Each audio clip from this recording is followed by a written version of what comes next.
बिहार की राजनीति में अचानक भूचाल आ गया है।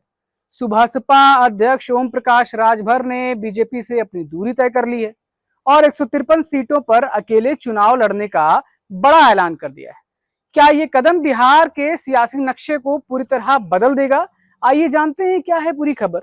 नमस्कार, आप देख रहे हैं अनादि टीवी यूपी और मैं हूं आपके साथ स्पर्श सिन्हा। बिहार में राजनीतिक सरगर्मियां जो हैं वो लगातार तेज होती नजर आ रही हैं। विधानसभा चुनाव की सबसे बड़ी राजनीतिक हलचल के बारे में हम आपको बताते हैं, जिसमें यूपी के कैबिनेट मंत्री और सुहेलदेव भारतीय समाज पार्टी यानी सुबसपा के राष्ट्रीय अध्यक्ष ओम प्रकाश राजभर ने बीजेपी से बगावत कर ली है। बिहार में अब सियासी पिच पर तूफान खड़ा हो गया है। सुबसपा ने एनडीए से अलग होकर अकेले 153 सीटों पर चुनाव लड़ने का बड़ा ऐलान कर दिया है। बुधवार को ही 47 सीटों की उम्मीदवारों की जो घोषणा थी वो हो चुकी है।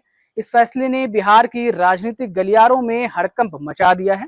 सुबसपा के राष्ट्रीय प्रमुख महासचिव और मंत्री के बेटे अरविंद राजभर ने पटना में प्रेस वार्ता कर साफ शब्दों में बताया कि क्यों बिहार में सुबसपा अकेले चुनाव लड़ने जा रही है। उन्होंने कहा कि आरजेडी ने 5 सीटें ऑफर की थी, लेकिन पार्टी ने इसे ठुकरा दिया। अरविंद राजभर का कहना है कि उनकी पार्टी ने पिछले 19 सालों से बिहार में संगठन को मजबूत करने के लिए तमाम कार्य किए हैं। रैलियां, जनसभाएं और कार्यक्रम कर अपनी शक्ति प्रदर्शन किया है और अब उन्होंने बिहार में अपने दमखम को साबित करने के लिए यह महत्वपूर्ण कदम उठाया है। उन्होंने यह भी स्पष्ट कर दिया है कि पार्टी यूपी में एनडीए के साथ बनी रहेगी, लेकिन बिहार में उनके संगठन की ताकत को बीजेपी ने कहीं ना कहीं या एनडीए ने कहीं ना कहीं नजरअंदाज किया है, जिसकी वजह से सुबसपा अब अपने दमखम को दिखाने के लिए खुद चुनाव लड़ने का निर्णय लेकर मैदान में उतरी है। अरविंद राजभर ये भी कहते हैं कि 1 मई को सीधे गृह मंत्री अमित शाह और बीजेपी के राष्ट्रीय अध्यक्ष से उन्होंने बातचीत की थी।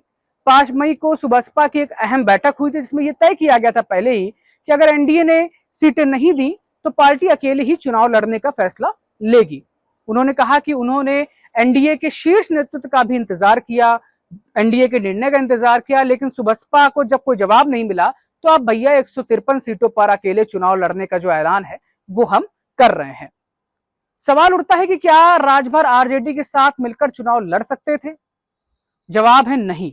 आरजेडी ने सुबसपा को 5 सीटों का ऑफर भी दिया, जैसा कि मैंने आपको बताया, लेकिन यह ऑफर पार्टी के लिए स्वीकार्य नहीं था। दरअसल अरविंद राजभर का कहना है कि उनकी मेहनत और संगठन को किसी छोटे सौदे में नहीं झुकाया जा सकता। साथ ही उन्होंने यह भी कहा है कि जेएमएम के अध्यक्ष हेमंत सोरेन और तेज प्रताप यादव से बातचीत हो रही है ताकि राजनीतिक स्थिति का सही आकलन किया जा सके।